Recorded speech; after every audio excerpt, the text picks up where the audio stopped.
Hello, everybody, and welcome back to another Marvel Crisis Protocol Character Spotlight. And today we are talking about a model very, very prevalent in the metagame right now, that being Shang-Chi. And yeah, we're going to go ahead and get right into things, and then we'll start to kind of talk about why he's so good right now and where he's especially good. So, starting things out with his basic defensive line here, which at first doesn't look all that impressive. He has a 4-3-4, alright, so he's got a clear kind of weak side with 5 stamina coming in as a 4 threat. So nothing too crazy so far. He's a size 2 and a medium mover on a small base, so very, very kind of average stat line there. He's got a clear weakness, but he's a little light on the HP side. However, where he starts to get interesting is when you get into his attacks and abilities, starting with his first attack, the 10,000 Shapes Strike. So this attack already starts to get really, really kind of unique. It is a 0 cost, 6 dice range 2 attack. So he's got a 6 dice kind of basic attack here. He's going to gain power based on the damage dealt, so your standard kind of builder text here. And before choosing a target, he chooses whether this attack is physical or mystic, which makes it really, really nice for breaking through defenses. Most models, either mystic or physical, are their weakest side, and usually at least one of them is weaker than the other, with the kind of ironic exception being himself. But yeah, definitely two very, very meaningful attack types to be able to pick between. A lot of models that are really good mystic-wise have really bad physical and vice versa, so very solid. He also has a really, really good trigger on here. Mind you, it's not the most consistent trigger in the world, but it's a crit shield stagger to hand out the stagger special condition, obviously being usually the best condition in the game. There are cases where there are conditions that are better, but most of the time, stagger's kind of the one. And crit shield isn't an amazing trigger, but it happens more than you would expect, especially if you can throw him anywhere where he's going to get some sort of rerolls or anything like that. So yeah, really, really solid trigger, just on his basic attack that he's throwing out as often as he can, and on a 6 dicer, that's not too bad of a trigger. Next, we go into his other attack here, and this is another 0 cost. So yeah, he doesn't have a spender on his front side of his card, although he is a model that changes a bunch on the flip. This is a range 3 5 dice energy attack. That says after the attack is resolved, he's going to gain 1 power, and after the attack is resolved, he's going to place himself within one of the target character. And yeah, this is great. This gives him the 3rd attack type first and foremost. So if you're hitting a target whose weakest side is energy, sometimes maybe you're just doing this for the damage, but on top of that, this is going to give you some consistent power gain and some movement. You're going to be able to place off of the target. Now, do note that you have to place off the target, so if you are doing this for damage and you don't want to place for whatever reason, maybe you like where you are, not really an option. You're going to be placing after them. It is, however, after the attack is resolved, so if you KO them and you remove them from the board, then I guess you don't have to do that part. So things to keep in mind with it, but it is really, really nice, and usually a medium move will be able to get. I don't know if it gets them if they were like as safe as possible on the middle points, but it can definitely hit the middle point on the board. So something you can kind of keep in mind is first turn he might be able to poke someone a little bit, and that's definitely nice as well, especially if you can give him any sort of extra mobility too, to really help get him in there right away as soon as humanly possible. Where Shang-Chi gets really, really good, though, is when we get into his superpowers here. So the first one here is Hidden Flower Under the Leaves. This is an action. It's going to cost you 2 power, and it says this character makes a move action followed by a 10,000 Shapes Strike attack. This super can be used only once per turn. So yeah, it's your basic charge, but it does specify you can only use your 6 dicer range 2 attack with this. You can't use your Rising Phoenix kick, so you can't use this to medium advance and then do a place off of a range 3. They probably just felt like that would be too much movement, and I definitely agree. This model has no problem getting around the board, so yeah, him having a charge is really, really good for him, though. With his attack profiles being relatively close quarters, it's nice to be able to just kind of charge him in and just start punching things, and those 10,000 Shape Strikes attack are really, really good, and we're going to talk about why when we get to another one of his superpowers. But before we get there, we're going to get to one of his defensive abilities here. Dragon Chases Its Tail. This is a 2-cost reactive superpower that says after an attack targeting this character is resolved, if the attacking character is within range 2, and this character did not suffer damage, so they have to be hitting you close up, and you have to take no damage from the attack. This character may use this superpower to throw the enemy character small. This is in any direction, so it doesn't even have to be away. And yeah, this is really obnoxious defensive tech, especially if you have ways of buffing up Shang-Chi's defenses or giving him some sort of defensive reroll. Being able to say, if you don't damage me, I'm throwing you. If you're doing this to models that are on low health or potentially just near other models, any size. You know, a Hulk could punch Shang-Chi, and if he whiffs that attack roll, Shang-Chi takes no damage. You're throwing a size 4 on your opponent's turn. This can really screw up an opponent's turn, and it's super threatening. How often are you actually going to get to do it without extra defensive tech? Probably not that much, just because you do have to take 0 damage for it, but it's definitely something that makes your opponent think and kind of say, is it worth it to even try to punch Shang-Chi right now, or is the downside for this way too big to even make it worth it? So yeah, really fantastic piece of defensive kind of deterrent here, and when it does come up, it's absolutely massive. So yeah, fantastic superpower. Next, we move into another amazing superpower, this being the 5 Elements Fist. This is a 1-cost reactive that says when this character makes a 10,000 shape strike attack, after the attack is resolved, it may use this superpower to choose one of the following effects. So this is basically extra rules text on the 10,000 shape strike attack that costs him 1 power. So he has 2 options here. The first one is Flow Like Water. This character advances small, so you can just get a small advance off of your attack. You can use that to retreat to a back point, walk onto an opponent's point. There's tons of scenarios where like that medium advance might not get you from your point to their point, so, you know, off of your like charge or something, but it does get you a range of their models. So you could do that. You charge in, punch their model, and then be like, all right, well, now I'm going to walk onto your point. Alternatively, and usually considered the stronger of these 2 abilities, which is kind of insane because the small advance is already really, really good, we also have 1-inch punch. Choose an enemy character within range 2 and of size 3 or less and push it away small. If it contacts a character or terrain feature during this push, it gains the stun condition. And this is really, really good. This is insanely good.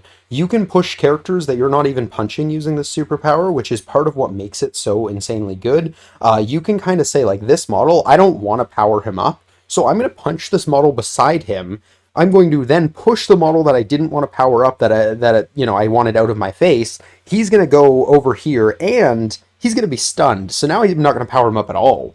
And yeah, this is just brutally strong. Shang-Chi can very, very consistently walk onto a point with a charge, punch a model, push a different model, punch again, push the same model, or push a different model, clearing 2 models off of a point, stunning both of those models, and throwing out 2 6-dicers.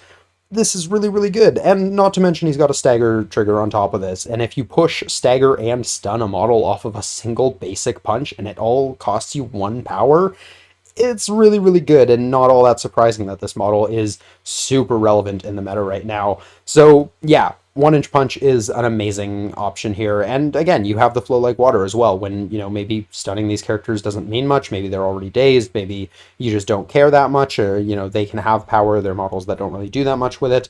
You've got the Flow Like Water to say, you know, instead, I'm going to go walk on this point, or I'm going to go pick up this objective, or something like that. So yeah, you've got tons of options with this, and it's part of what makes him such a versatile and really, really powerful character. His last superpower here is Supreme Martial Artist. This is one of the best versions of Martial Artist in the game. When the character is defending against an attack targeting it from within 3, so this can be any type attack, physical, energy, or mystic, this character adds blanks in its defense roll to its total successes, which suddenly makes his defensive stats look really, really solid. Clear weakness being range 4 attacks. Range 4 attacks are going to shred this guy, but anything in range 3, he's going to be counting blanks, and if they dare to attack him at range 2 on physical or mystic, 4 dice counting blanks is really scary, and if he takes no damage, goodbye. He's going to throw you away. You're going to take damage on your own turn. You're going to be out of position. This is really, really valuable for him, and if you can stack this with any sort of defensive rerolls or anything like that, it just kind of becomes obnoxious, and at this point your opponent isn't even trying to punch him, because this ability is just so annoying to get around. Specifically, Dragon Chase is its tail, but Supreme Martial Artist is what makes it so good, and yeah, it's incredible. However, if your opponent does manage to get past all of this defensive tech and flip Shang-Chi over to his injured side, he does work a little bit differently on this side. He's got a lot of changes, actually. One of those characters that changes a fair bit when he flips over. So the first thing you're going to notice is that he's gone up to 6 stamina. So he's a little bit bulkier on his flip side, although his defensive check has changed slightly. We'll talk about that in a moment. The other thing worth acknowledging is he has actually gained a spender now. He has an attack that costs power. He's lost his Rising Phoenix kick, kick, so he can no longer do that range 3 place attack, which is mostly fine. I find as you kind of get into the game, once he's already kind of engaged with the targets that he wants to be fighting, he doesn't need it as badly as he might have in the early game, so he doesn't mind losing it. Instead, he gains access to Dim Mak. This is a 5 cost 10 dice mystic attack hitting at range 2, so you're fully close quarters now, and after this attack is resolved, if the target character has the stagger special condition, which you can still pass out with your builder, it's going to lose the stagger special condition and gain an activated token instead, and this is guaranteed. This is just really good. I don't think I really need to explain why. It's a little bit expensive and can be a bit of a trap. You don't want to rely on this to kill things too often because it is 10 dice with no rerolls or anything like that. So, like, yeah, sometimes this will spike and do great, but other times it's just not going to do anything. So you got to be somewhat careful of that. If you're just throwing it for the dice, I mean, sometimes it's worth it, but being able to consistently hand out an activated token, if you pair this model with stuff like even like Black Cat, who can just kind of run around staggering things for him, and then he's just like, nope, this model's actually activated and I'm throwing a 10 dicer at them. It just feels really good and is super rude. Or, you know, he can set up the stagger himself. Of course, you're relying a little bit on dice for that, although we are going to talk about that as well.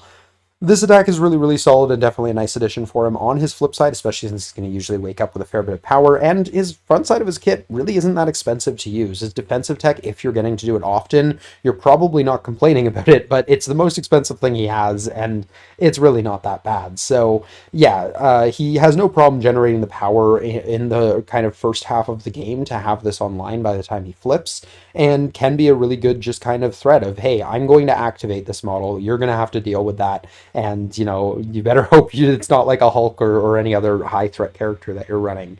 So, yeah, Dim Mak, really solid attack.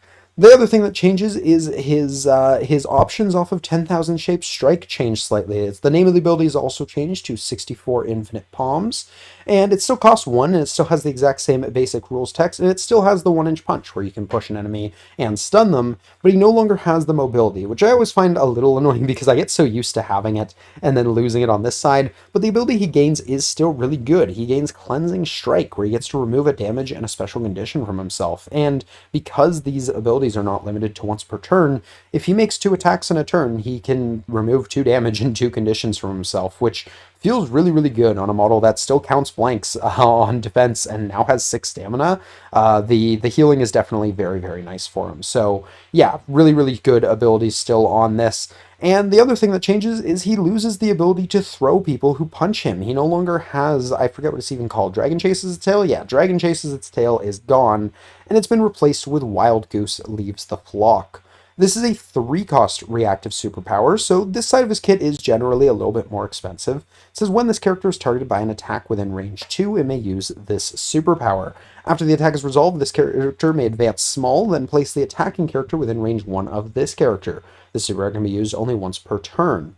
This has some really fun interactions. So the first thing you're going to notice is that while it still has range 2, it no longer cares about whether or not he took damage. They can deal damage to you. This is whatever. He's still going to get to do this. He's going to get to advance small, and then he's going to place the attacking character within 1, which is really obnoxious for a few reasons. You could walk yourself onto a point and then place the opposing character off of the point, and they're just stuck there. Do they want to move and get back on the point, or do they want to try to punch you again? Who knows? You can use this to walk their characters into your team as well, into positions where the rest of your team can just kind of take them out. You could use this to walk Shang-Chi to a safer place where maybe you have access to like a bodyguard or other sorts of defensive tech that are going to help him take the second hit better. The other thing that's really obnoxious is if Shang-Chi is holding an objective and they try to use an objective drop attack, say like Miles Morales Spender, and you use this ability, you get to walk, then they're going to, or sorry, you don't get to walk first. They're going to drop the objective from you first because the attacker of things happen first. So they're going to drop the objective, presumably somewhere they can pick it up. And then you with Shang-Chi get to say, well, now I'm going to walk and I'm going to place you somewhere you can't pick it up and maybe even place myself somewhere I can pick it up. So you get some kind of cool options here of just being able to say, these things that you're used to being able to do to my character, you don't get to do. And because of the timing on the superpower, you use it when you're targeted by an attack rather than after the attack is resolved. You get to do this before they would have a chance to like push you out of range 2 or anything like that, which can be a downside with Dragon Chase's tail. They kind of have the option to make an attack that then ends them further than range 2 away from you, so they don't have to worry about it. With this one, you've already used the superpower. You just don't get the actual effect until after the attack is resolved. So the timing is like kind of perfect.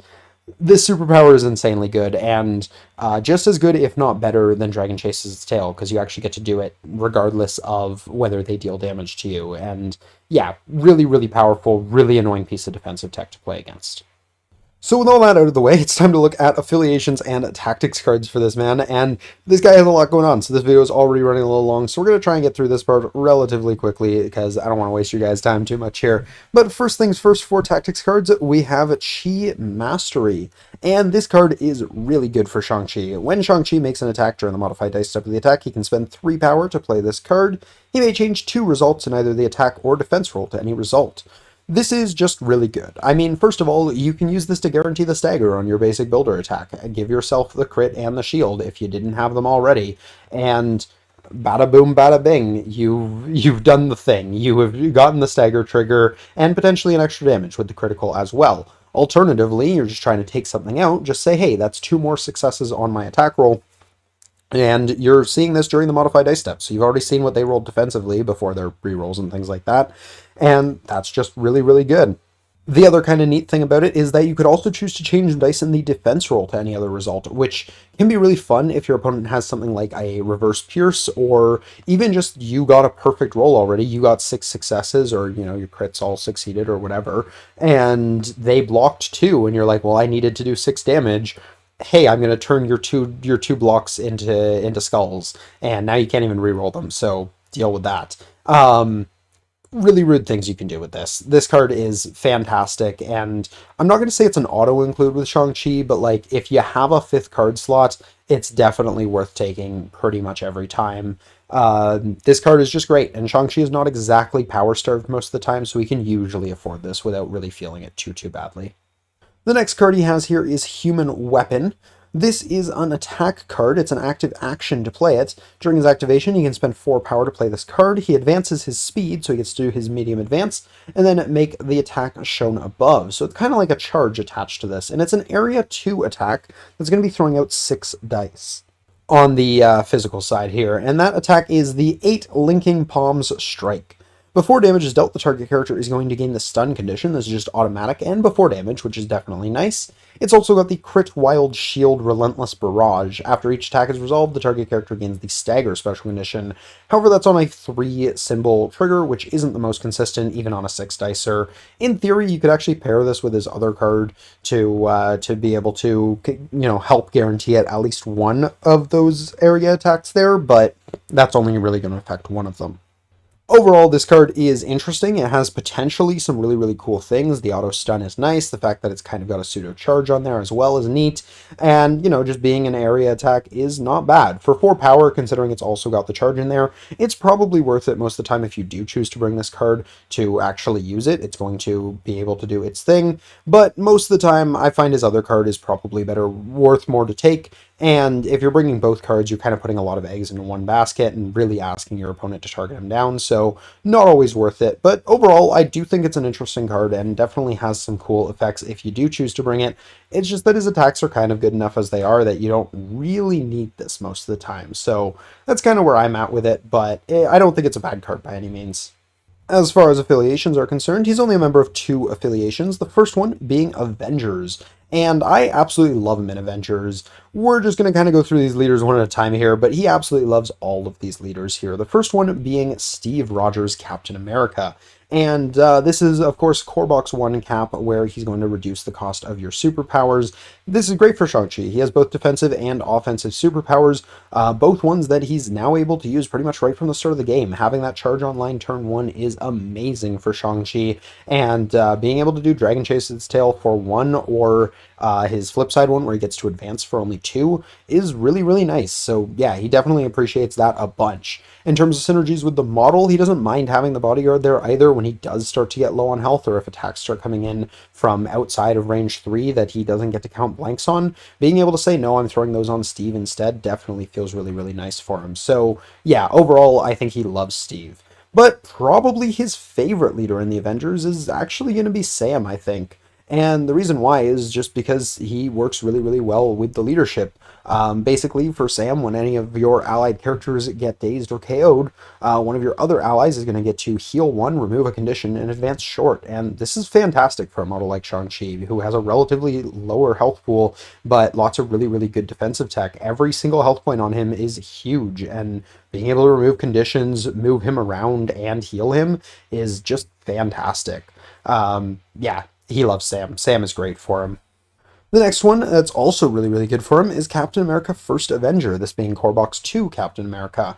And this is the Earth's Mightiest Heroes leadership, where once per turn, when an allied character is attacking, during the modified dice step, if there are one or more hit results in the attack roll, it can spend one power if it does to change one of its dice results to any other result. And this is fantastic for getting that stagger trigger. Just being able to kind of say, hey, not only am I probably getting an extra success in here if what you're missing was the critical, but I'm also going to stagger you. And yeah, that just feels really, really good. Just in general, if you're going for damage, this is still nice being able to say, I'm going to pay one, get an extra damage, gain that power back. Still, just in general, really, really good leadership, but especially good when you have something like a stagger trigger like that. That's, again, not the most consistent thing on its own. So yeah, being able to pair him with Steve 3 here and just say, my stagger triggers are, above 50% now, I'm pretty sure is what it brings them to.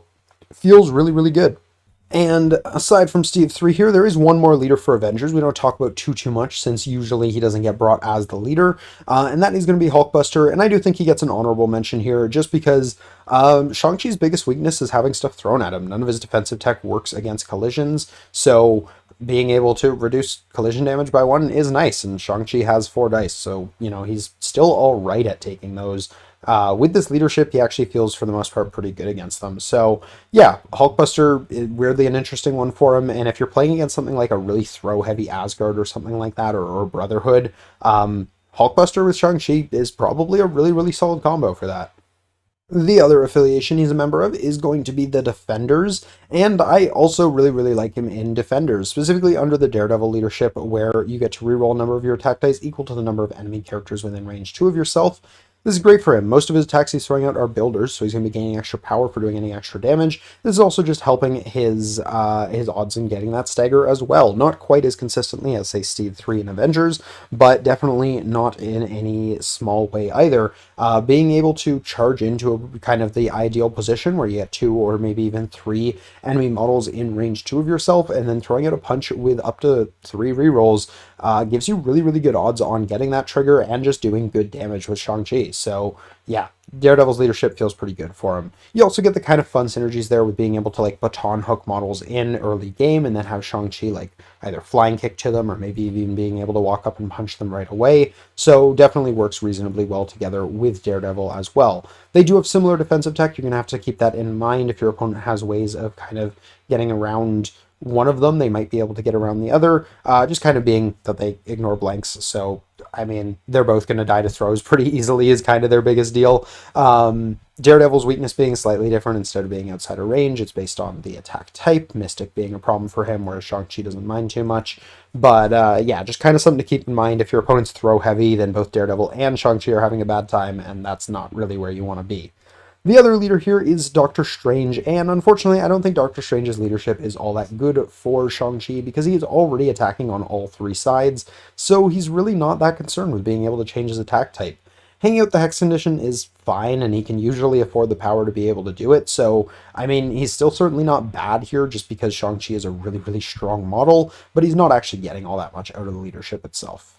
A couple other models worth mentioning in the affiliation here include, first of all, Namor, one of the other kind of meta models right now, giving just a reroll bubble, which is really, really obnoxious for Shang-Chi, just being able to say, well, he's rerolling defensively, so really don't attack him at range too, and he's rerolling offensively too, again, helping with that stagger trigger and just pushing out some extra damage feels really, really good. So Namor is pretty great with him. And then the other one here is Wong, just being able to power him up right out the gate and say, hey, he's got that charge online turn one, feels fantastic. So yeah, there's a few models that he definitely appreciates here. I also didn't mention it when I was talking about Doctor Strange here, but Doctor Strange also has the ability to add some dice to his defense roll. So even though he doesn't care too much for the leadership, Doctor Strange actually does a fair bit for him. And he's got healing, which Wong also has, and being able to heal Shang-Chi, as we kind of mentioned earlier, is really, really good. So yeah, there's definitely some solid model synergies in affiliation as well.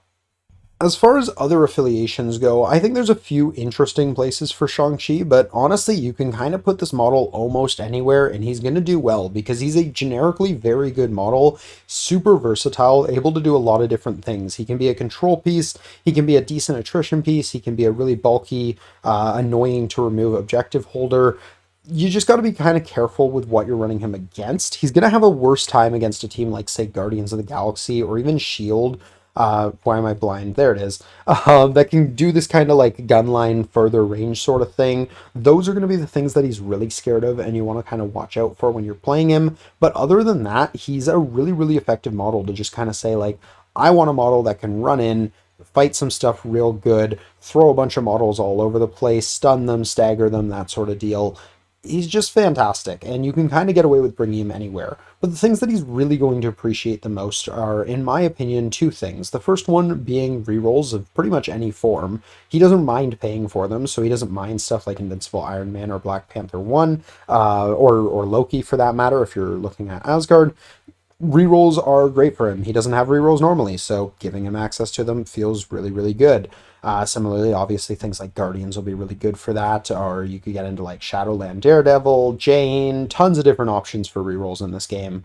They all feel really, really good for him. Pair him with models like Zemo and Cabal or Hydra, or even just, splashing both of them together. Also going to feel really, really good. We already talked about Namor in Defenders, but once again, put him in Shield under Invader's leadership, give him those defensive rerolls, give him the reroll bubbles. All of these things feel really, really good for him. So definitely things you kind of want to keep in mind when building with him. The other thing he's going to appreciate is a little bit of extra power, being able to charge out the gate. It's not going to help him as much as the game goes on because he doesn't need it much beyond the first couple turns, but somewhat like in Humans where you can kind of start the game powering him up, and then as the game goes on, you can kind of be like, okay, Shang-Chi's sitting on 10 power. He doesn't need 10 power. He can start becoming a battery and just passing power out to your other models. Whereas in the early game, you can kind of be like, okay, first turn, Lockjaw's going to throw a power his way, and he's going to be able to charge up the board and do all these cool things. So you have some kind of cool options for somewhere like in Humans.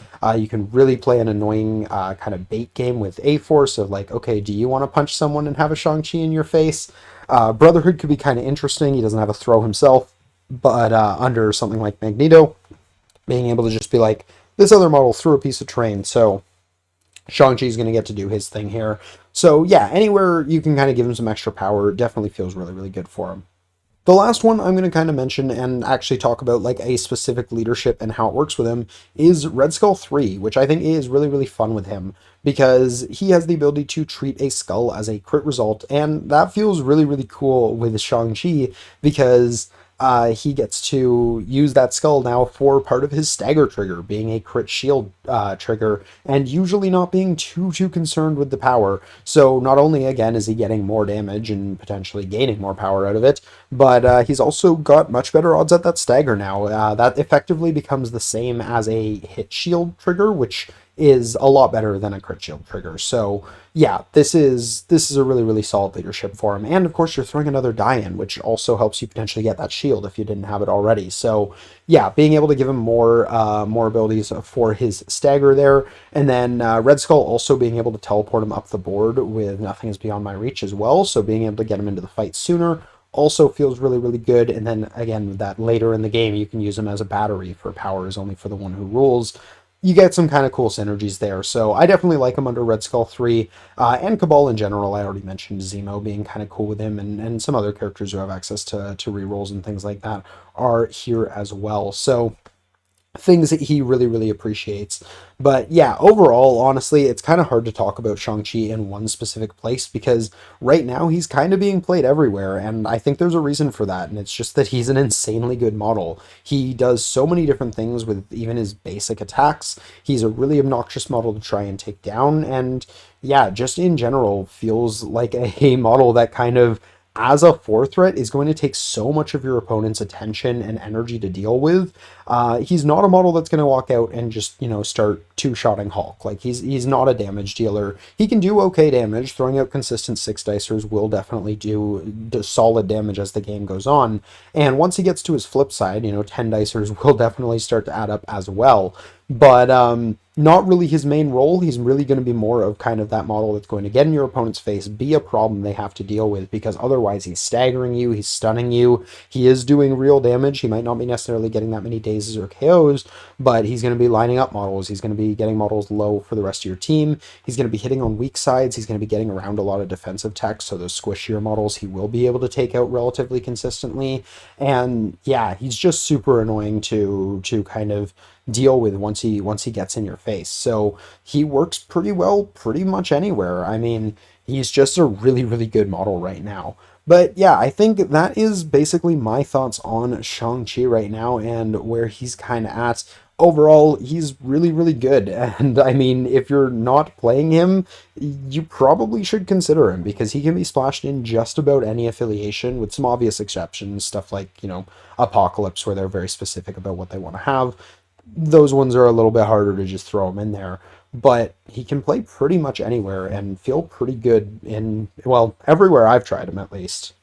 So yeah, definitely let me know what you guys think down below. Are there any specific combos or synergies that I didn't talk about here? I kind of, because we had to spend so much time talking about all the abilities on his card, I didn't go quite as in-depth as I usually do with the specific affiliations and models he synergizes with. So definitely curious to hear where your guys' favorite places to run this man are, and what models work particularly well with him. I did mention a few, such as Zemo and Namor being really, really solid with him, but I'm definitely curious if there's some that I missed, whether because I don't know about them or just didn't think about them. Very curious to hear where you guys are running him. But that is going to do it for my portion of this video. So I hope you guys have enjoyed. If you did, please do drop a like down below. Subscribe if you're new to the channel. We do videos like this and a bunch of other discussion-focused content every week, and we got some battle reports on the weekends. So if you're a fan of any of that sort of thing, feel free to jump on in.